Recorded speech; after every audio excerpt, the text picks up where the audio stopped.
Thank you all for being here. I'm Ayanna Thompson, for those who don't know me.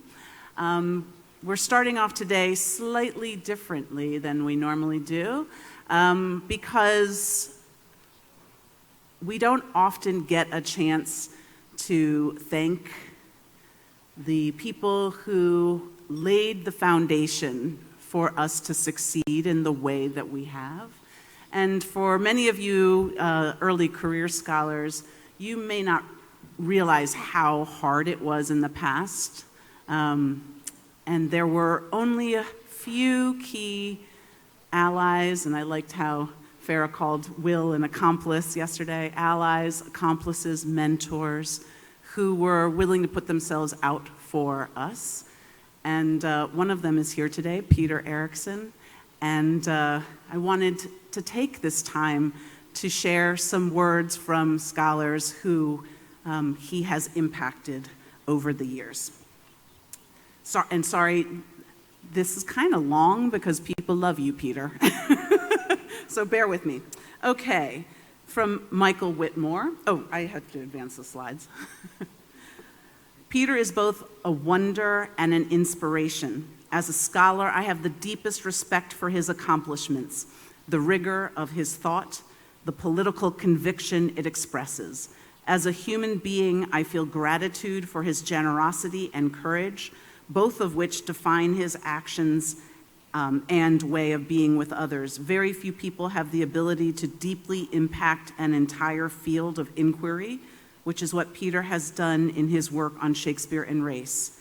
Peter had the conviction to know he had something to say and the humility to understand that his insights grew and grow from the courageous and brilliant work of those who went before and after him.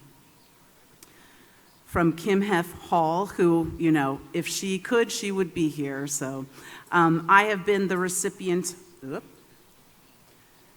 of so many kindnesses, so much editorial insight, and so much patience from you that a folio can't contain it.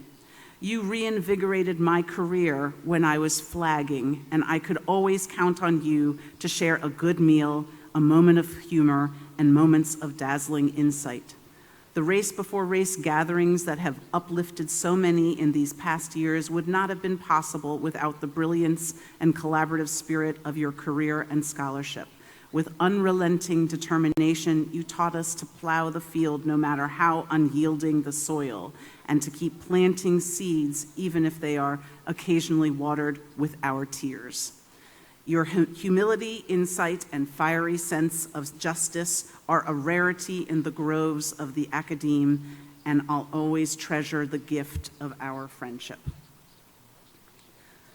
From Noemi Ndaye, who again would also love to be here, but she's with her baby. Peter Erickson is one of the giants on whose shoulders we, pre-modern critical race scholars, stand, and it is time for him to receive the flowers. While Peter's oeuvre is, as a whole, has expanded what PCRS can mean and do in many directions, thinking in particular about interdisciplinary approaches to Shakespearean adaptation, citation, and appropriation in the contemporary cultural landscape.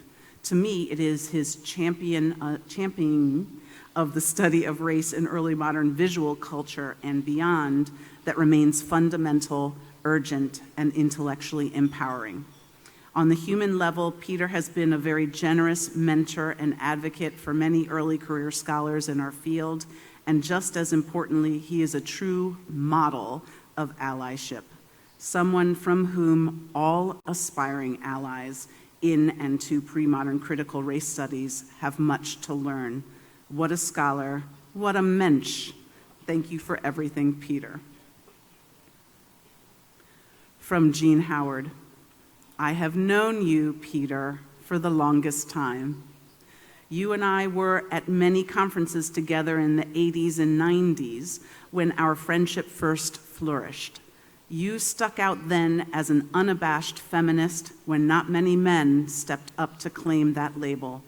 We appeared in several of the same collections, including Shakespeare Reproduced and Ideology that I edited with Marian O'Connor.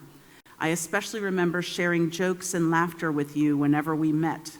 Your serious political commitments have always seemed to fill you with joy and a sense of radical possibility, not with righteous anger, and I love that about you.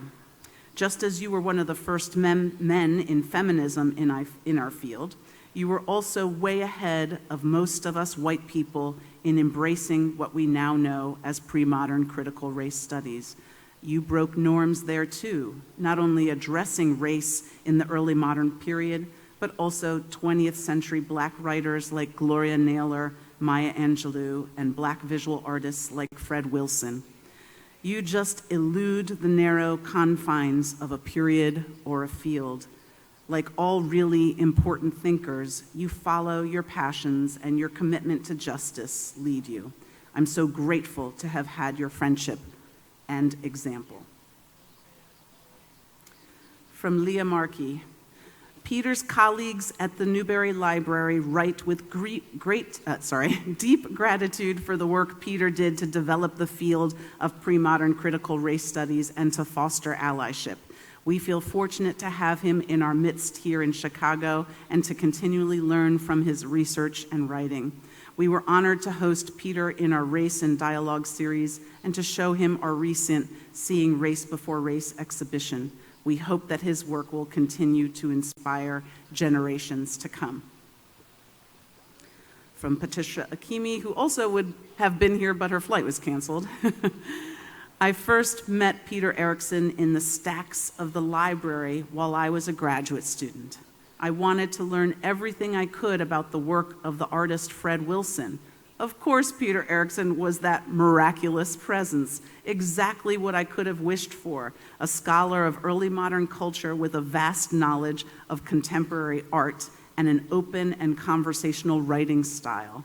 We talked about the impact of Wilson's work and the ways it intersected with the most exciting things happening in early modern studies. It would be quite a few years before I met Peter in person, and when I did finally meet him, what did I find but that same open, kind scholar I had conversed with in the library stacks. I would like to thank Peter for being in the stacks when I most needed to find him there, for being one of the very first to publish on race and early modern visual culture, and for leaping into the midst of the 20th and 21st century contemporary art scene because the connections just make sense and were always there. And I'd like to thank Peter for being that same friendly presence in person that he is in print.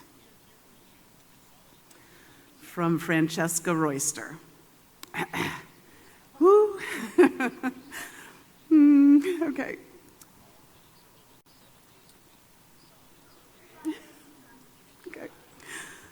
Okay. Back when I was a graduate student working on my dissertation, you were the first person to ever quote me in an article and to include me as an interlocutor and a peer in print. I remember, too, in the early years as a scholar, I would get those lovely packets in the mail, and I got these too, so I remember, that included your latest publications, autographed. And what a thrill it was to find myself included in your footnotes or works cited. In a scholarly environment that often felt unwelcoming, our conversations in print and in person were very important to me and helped me to find my own direction. And over time, it has dawned on me that your support of younger scholars, especially scholars of color, citing their work, inviting them to conference panels, sharing meals and insights, and sometimes outrage, has been a hallmark of your career. Your 1991 book, Rewriting Shakespeare, Rewriting Ourselves, modeled for me a path as a scholar that I hadn't found elsewhere, of being both historically engaged and modern, tracing a hitherto neglected historic trajectory of creative resistance.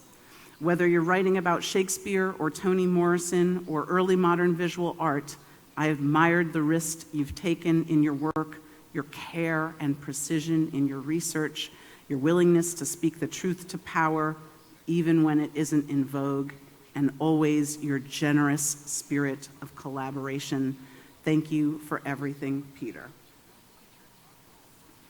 From Fred Wilson. It has been a pleasure and an honor to call Peter Erickson my friend. His understanding of my work goes beyond my abilities to verbalize its meaning. Thus, his validation has buoyed me up and allowed me to think and create freely, unfettered by doubt that I am creating beyond my bandwidth. His warmth is only matched by his brilliance. He is a truly special man, one of a kind. It is worth saying again to you directly, Peter, my life and art has been vastly enriched by knowing you. Thank you for your support and sharing your gifts with me. Your friend forever, Fred. Ugh, I shouldn't have to read my own. Peter, you have been instrumental at so many key inflection points in my career. First, I knew you must be great since Kim Hall told me at my very first Shakespeare conference that you were a true ally, one of the few good guys. That was proved to be more than true when I read all your work, met you, and then conspired with you. Second, when I felt that I must be on the wrong career path, you were there to tell me that I was simply ahead of the curve. You told me to keep at it. You told me that the field would eventually catch up. Then you asked what larger structural changes I was putting in place to make the field more welcoming to others. That was exactly the right prompt at the right moment to begin to think bigger. You always thought bigger. You were always ahead of the curve, and you were always the most generous and capacious thinker in any room. Thank you for being a mentor, thank you for being a friend, and thank you for being a model. From Arthur Little, who is right here. This remembering task is too big. It's like trying to heed to the clarion call of Hamlet's father and knowing one's bound to fall short. There were reasons, lots of them, why I dedicated white people in Shakespeare to Peter, and a lot of those reasons are relevant here. I did so first and foremost because of a deep and abiding love I have for him, the love of a father, a lover, perhaps even a mother. He's a beautiful man, a very smart man, an ethical man attuned to the formidable and prohibitive stories some of us insist are at need of being wrestled with and told. His trailblazing Shakespeare, Renaissance, and early modern scholarship has been nothing short of a windfall for so many of us, especially his presence when it has come to an ability to see and make critical social and ethical sense of the racial formations hard at work in the early English literature and culture to which so many of us have given so much of our intellectual and academic careers. Even more, Peter's unwavering commitment to the fight for equitable intellectual and professional treatment and respect for Black, Brown, and Indigenous scholars working in the academy, especially in the field of Shakespeare studies. There are few persons I admire more than this deeply unassuming man whose intelligence, beauty, and integrity are superseded only by a privileged few. And from Ruben Espinosa, this is the last one. Peter is one of the most generous, humble, and brilliant people I know. When we first worked together on Shakespeare and immigration, I was an early career scholar terrified of my sense of belonging in this field. He immediately recognized what voice I could contribute to the field and was incredibly supportive and inspiring ever since then.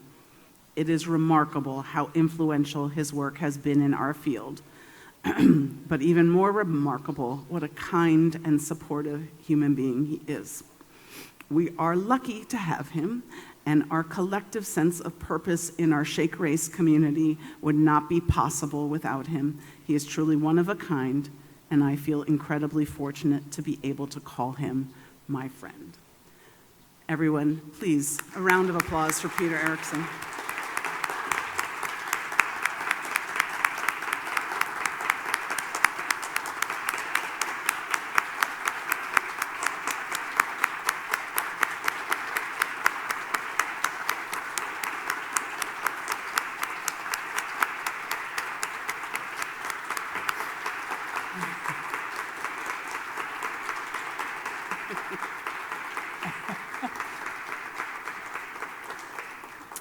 And if you are in the room and are an early career scholar and have not met Peter, please do introduce yourself. He's a titan and a generous man. We're lucky to have him.